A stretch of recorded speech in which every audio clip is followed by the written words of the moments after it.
안녕하세요. 오늘의 사연입니다. 구독과 좋아요 한 번씩 부탁드릴게요. 바로 사연 시작하겠습니다. 저는 29살이고 작년에 동갑내기 남편과 결혼했습니다. 서로 회사원이었지만 회사는 달랐어요. 저희가 알게 된 것은 제가 다니던 회사 동료가 열었던 미팅입니다. 남자 경험이 없었던 저는 미팅에 가는 것도 꺼림칙해서 처음에는 거절했습니다. 동료가 계속 부탁해서 마지못해 참석하게 되었습니다. 나는 재밌는 얘기도 못하고 그냥 가만히 자리만 지키다 와야겠다. 라며 참석하러 가는 길에서도 계속 이런 생각을 했습니다. 저는 내성적인 성격이고 취미가 독서였기에 활동적이지 않아서 동성 친구도 많지 않습니다. 하물며 남자친구를 사귀어 본 적도 없었습니다. 그런 불안한 마음속에 미팅이 시작되었습니다. 저는 말을 많이 안 해도 되게 끝자리에서 음료수만 마시고 있었는데 지금의 남편이 제게 말을 걸어줬습니다. 남편은 참가자 중 가장 잘생기고 밝은 성격이었는데 왜 저에게 관심을 가졌는지 이해할 수 없습니다. 다들 저보다 예쁘고 성격도 밝았거든요. 처음에는 갑자기 말을 거는 남편에게 귀찮아서 경계했지만 언변이 좋았던 남편 덕에 점차 사이좋게 이야기할 수 있게 되었습니다. 남편과의 대화는 정말 즐거웠고 순식간에 헤어질 시간이 됐습니다. 그리고 헤어질 무렵 저기 연락처 교환하지 않을래요? 라며 제 연락처를 물어봤는데 저는 당황해서 카톡만 알려주고 헤어졌습니다. 그러자 다음날 바로 메시지가 왔습니다. 이번에는 단둘이 만나보고 싶은데요. 저는 그 메시지를 보고 꿈을 꾸는 게 아닌가 생각했어요. 이런 경험이 없었던 저는 장난으로 저를 놀리는 게 아닌가 싶을 정도였습니다. 정말요? 그럼 시간 맞춰서 둘이 만나요. 그로부터 일주일 후 저는 단둘이 저녁 식사 겸 데이트를 했습니다. 그 후에도 몇 번 더 데이트했고 마침내 고백을 받았습니다. 모태솔로였던 저는 인생 첫 고백으로 기뻐서 그 자리에서 펄쩍 뛸 정도였습니다. 저는 고백에 승낙했습니다. 그리고 친정에 가서 어머니에게도 남자친구가 생겼다는 사실을 말하자 어머니는 벽 쪽으로 눈길을 돌렸습니다. 그 시선 앞에 있던 것은 어릴 때 돌아가신 아버지의 영정사진입니다. 저를 계속 혼자 돌봐주신 어머니가 아버지께 미소 지으며 얘기하시는 모습을 보니 저도 너무 기뻤고 저절로 눈물이 났습니다. 데이트 때 들었는데 남편이 젊었을 때 부모님을 여의었기 때문에 아버지가 없는 쓸쓸함을 이해한다고 했습니다. 그렇게 교제가 시작된 지 3개월 정도 지난 어느 날 남편에게 청혼을 받았습니다. 저는 정말 기뻤지만 시간이 필요하다 하고 청혼에 답을 하지 않았습니다. 만난 지 한 달이 지났을 무렵에 어머니에게 대장암이 발견되어 의사에게 얼마 살지 못한다고 말을 들어 어머니와 지낼 수 있는 시간이 얼마 남지 않았기 때문입니다. 저는 제 심정을 말했습니다. 어쩌면 가까운 시일 내에 어머니가 돌아가실지도 몰라서 지금은 어머니와 함께 지내고 싶은 마음이 커서 마음이 흔들려요. 그렇지만 결혼은 하고 싶어요. 나도 어머니를 도와드릴 수 있게 해줘. 무엇보다도 어머니가 살아계실 때 웨딩드레스 입은 모습을 보여드리고 싶어. 이렇게까지 날 생각해주는 사람과 결혼할 수 있어서 정말 행복해요. 정말 고마워요. 그렇게 저는 결혼해서 부부 생활을 시작했습니다. 저는 이제 행복한 결혼 생활이 시작되리라 생각했습니다. 하지만 그런 저희 행복은 오래가지 못했어요. 결혼한 지 한 달이 지났을 무렵 남편의 태도가 급변했기 때문입니다. 연애할 때는 그렇게 착했는데 일 때문에 피곤해서 집안일은 다 제게 떠넘겼습니다. 밥 다 됐어요. 제가 큰 소리로 불러도 남편은 바로바로 오는 일이 거의 없습니다. 남편은 2층 자기 방에서 볼륨을 크게 틀고 TV를 보기 때문에 들리지 않는 것 같았습니다. 한참을 불러야 겨우 밥 먹으러 오는 것이 매일같이 이어졌습니다. 쉬는 날에도 오늘 친구랑 놀러 갔다 올 거니까 내 방 청소랑 집안일 좀 해놔. 라며 당연하다는 듯이 저에게 집안일을 모두 떠넘겼습니다. 그런 남편에게 저는 짜증이 났습니다. 그런 생활이 더 이어진 한 달 후에 저는 인내심의 한계를 맞아서 나도 일하고 있고 쉬는 날에는 집안일 좀 도와줘 라고 말했습니다. 그런데 남편은 귀찮다는 듯이 어쩔 수 없어. 쉬는 날에는 친구들이랑 우정을 다져야 해. 너는 친구가 없어서 모르겠지. 이라고 말했습니다. 아무리 그래도 앞에서 그렇게 말하다니 너무하다 싶었는데 더 이상 싸우고 싶지 않아서 더는 말하지 않았어요. 정신을 차려보니 입안에서 피맛이 나더라고요.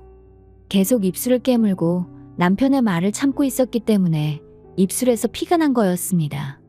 그 정도로 남편의 말들에 분노와 함께 지쳐가고 있었습니다. 그리고 계속해서 남편의 비협조적인 태도는 점점 심해졌습니다. 제대로 된 반찬이 하나도 없네? 이럴 거면 그냥 시켜 먹는 게 낫겠어. 너 청소하긴 하는 거야? 구석구석에 먼지 있고 하나도 안 깨끗하잖아. 이런 식으로 제가 하는 집안일에 대해 시비를 걸어왔고 급기야는 너 같은 여자가 나 같은 좋은 남자랑 결혼할 수 있었으니까 항상 나한테 고마워해야 해. 그런 말 할 거면 뭐하러 나랑 결혼했어? 왜냐하면 너 같은 여자는 남자 걱정 같은 거 할 필요가 없잖아. 그리고 시키면 집안일도 다 해주고 데리고 살기 편한 여자니까 결혼한 거지. 그럼 우리 엄마랑 날 도와주겠다고 한 건 뭔데? 아, 그거? 너희 엄마가 어떻게 될진 모르겠지만 일단 결혼부터 하려고 그렇게 말한 거지. 그렇게 말해서 너도 결혼 승낙한 거잖아. 차라리 지금 이 자리에서 이놈의 얼굴 모양이 바뀔 정도로 때려버릴까 하는 분노가 솟구쳤지만 저는 꾹 참았습니다. 이혼할까 생각도 해봤는데 모처럼 결혼했는데 여기서 이혼하면 평생을 혼자 살지도 모른다는 생각에 남편에게 이혼을 꺼내지 못했어요. 그로부터 3개월이 지난 어느 날 갑자기 어머니가 입원한 병원 간호사로부터 전화가 왔습니다. 지금 어머니가 위험한 상태입니다. 빨리 오세요. 저는 어느 정도 각오는 하고 있었지만 생각보다 빨리 이런 상황을 맞자 머릿속이 하얘졌습니다. 1분 정도 간호사가 하는 말을 이해하지 못하다가 정신을 차리고 급히 병원으로 향했습니다.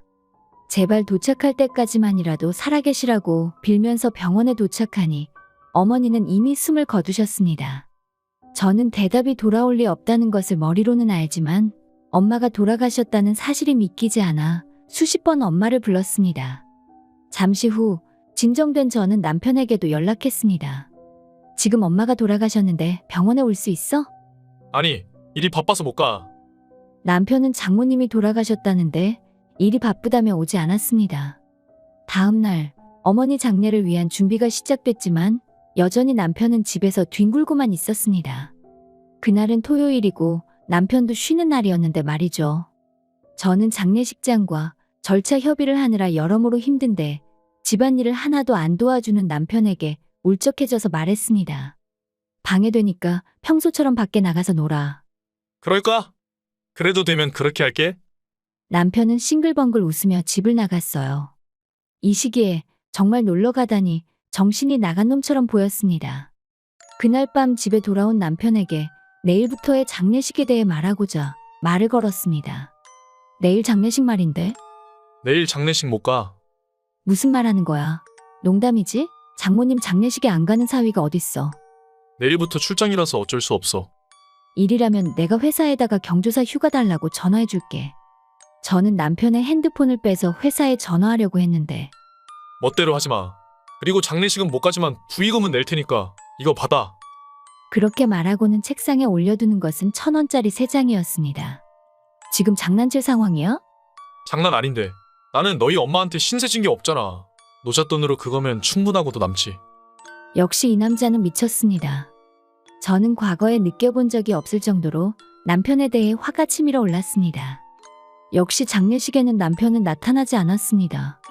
장례 자체는 차질 없이 끝났고 무사히 어머니를 보내드릴 수 있었습니다. 그렇게 모든 장례식이 끝나고 장례식에 참석해준 친구와 점심을 먹으러 갔습니다.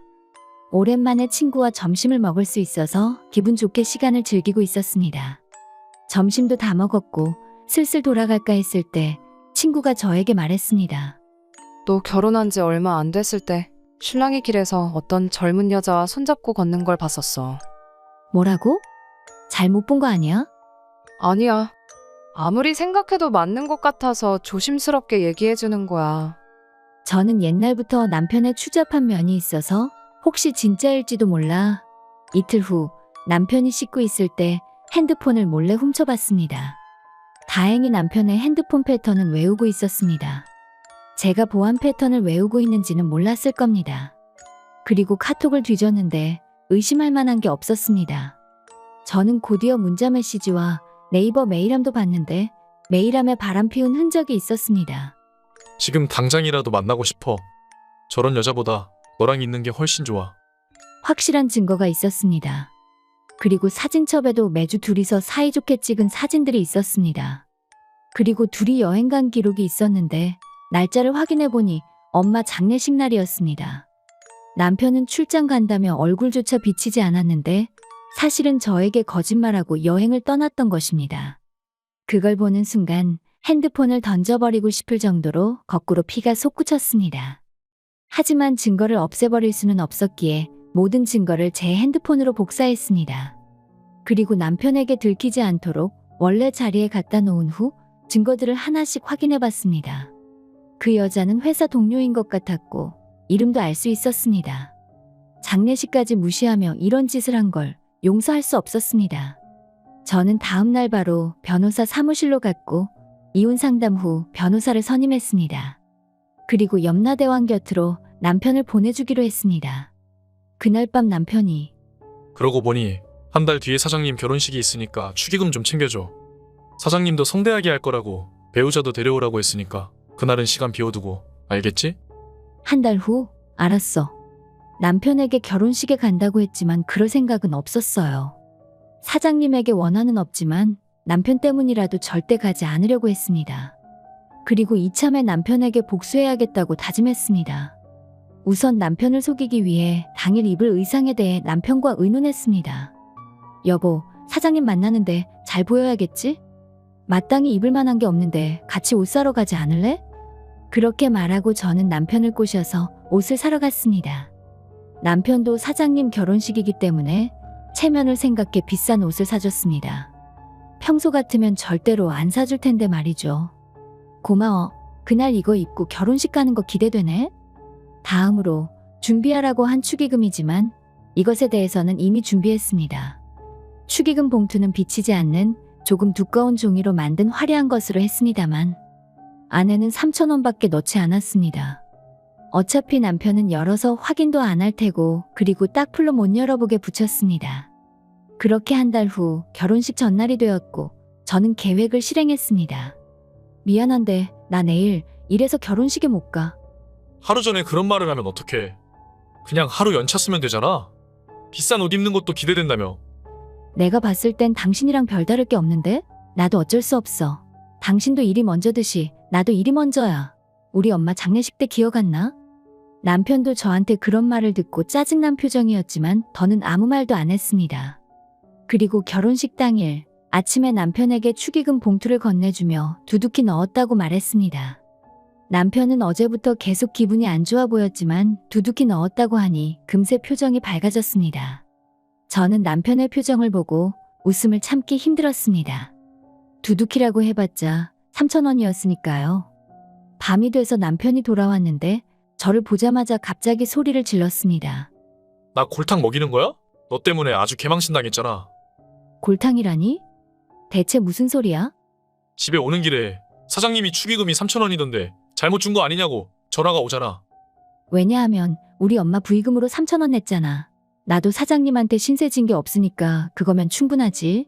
당신보다 적게 넣은 것도 아닌데 왜 화를 낼까? 뭐라고? 사장님이 월급을 주니까 우리가 생활하는 거지. 이런 것조차 생각 안 하는 사람인지 진짜 몰랐네. 남편 내줘도 못하는 건 필요 없어. 그냥 이혼해. 이혼? 바라던 바야. 장례식은 바빠서 못 온다면서 여행 갈 시간은 있었나 보지? 나도 너 같은 거 필요 없어. 그게 무슨 소리야. 그때 진짜 일이 바빴다고. 끝까지 거짓말이네? 내가 눈치채지 못한 줄 알았어? 그럼 이걸 보고 뭐라고 설명할래? 너는 여행 가서 일하나 보지? 그리고 회사 동료랑 이런 메일도 주고받아? 저는 남편의 핸드폰에서 복사한 증거들을 보여줬습니다. 메일에는 화나는 내용이 많았습니다. 집사람이랑은 아이를 가질 수 없어. 나중에 집사람 닮아서 못생기게 태어나면 불쌍하잖아. 쉬는 날에 친구들 만나러 간다고 하면 쟤는 진짜 그런 줄 알아. 저는 그런 메일을 남편에게 읽어주며 다그쳤습니다. 꽤 내가 만만했나 본데. 이래도 계속 시침이 뗄 거야? 옛날에 나한테 데리고 살기 편한 여자라고 한 거 나는 잊지 않았어. 그런 말 들어도 이혼하기 싫어서 참았는데 이젠 바람까지 펴? 내가 이런 것까지 참을 바보인 줄 알아? 아무 말도 안 하겠다는 건 인정한다는 거지? 원하는 이혼은 내가 미리 준비해놨으니까 당신은 위자료 줄 생각이나 하고 있어. 알겠어. 얼마면 되는데? 당신한테 3천만 원, 그 여자한테 1천만 원 청구할 거야. 참고로 그 여자한테는 내용 증명도 보낼 거야. 남편은 생각보다 큰 돈에 놀라는 듯 했는데 결국 전부 다 지급하겠다고 했습니다. 다만 일시불은 힘드니 분할로 해달라고 해서 어쩔 수 없이 분할로 집을 받기로 했어요. 만약 한 번이라도 입금이 밀리면 그 시점에 남아있는 잔액을 어떤 수단을 써서라도 일시불로 지불해. 남편의 분할 제안에 저는 이렇게 조건을 추가했습니다. 그래. 꼭 줄 테니까 걱정하지 마. 그리고 그 여자한테 전화 좀 걸어봐. 다른 건 다 알겠는데 집 주소를 모르겠네. 주소 알려주기는 좀 그렇잖아. 지금 감싸주는 거야? 그 주둥아리 닿지 못해? 아 진짜 짜증나게 하네. 기다려봐. 남편에게 전화를 건네받은 저는 냉정하게 그리고 비정하게 그 여자와 통화했습니다. 여보세요? 땡땡씨 아내인데 저 아시겠죠? 남편 만나느라 고생이 많으십니다. 보내드릴 게 있는데 집 주소를 몰라서요. 정말 죄송합니다. 저도 만나면 안 되는지 아는데 멈출 수가 없었어요. 사과할 필요 없어요. 오죽하면 유부남을 만나시겠어요. 이제 필요 없으니 그쪽이 가지세요. 그것보다 집 주소 좀 불러주세요. 위자료 받으려면 내용 증명 보내야 하거든요. 다음 날 변호사에게 주소를 전달하고 나머지를 부탁했습니다. 그로부터 이틀 뒤 집에서 짐을 싸서 나가려는데 정말 미안했어. 지금까지 후회하고 있어. 한 번만 봐줘. 지금 와서 사과하는 게 무슨 의미가 있겠어? 그때 당한 치욕은 평생 치유할 수도 없고 평생 당신을 용서할 수 없으니까 남은 인생도 이 여자 저 여자 꼬시면서 계속 그렇게 살아. 친정으로 향하는 기차 안에서 분해서 눈물이 났지만 마지막으로 남편에게 하고 싶은 말을 하고 와서 후련했습니다. 마지막으로 따졌을 때 남편의 표정은 아직도 잊혀지지 않네요. 그로부터 한 달 후 친정에 돌아온 저는 마음의 안정도 찾고 평온하게 살고 있었습니다. 그런 평온한 어느 날 남편에게 전화가 왔습니다. 무슨 일이야? 저기 회사에 바람 피운 게 걸려서 그만뒀거든. 그래서 이번 달 위자료는 좀 미뤄야 할 것 같아.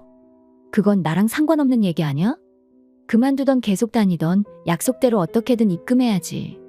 나도 그러고 싶은데 돈을 마련할 방법이 없어. 그 여자는 위자료 바로 입금했던데 너무 무능력한 거 아니야? 아니면 그 여자 보고 대신 좀 내달라고 해. 그 여자랑은 헤어졌어. 연락도 안 되고 이제 끝났어. 저는 웃음이 나왔습니다.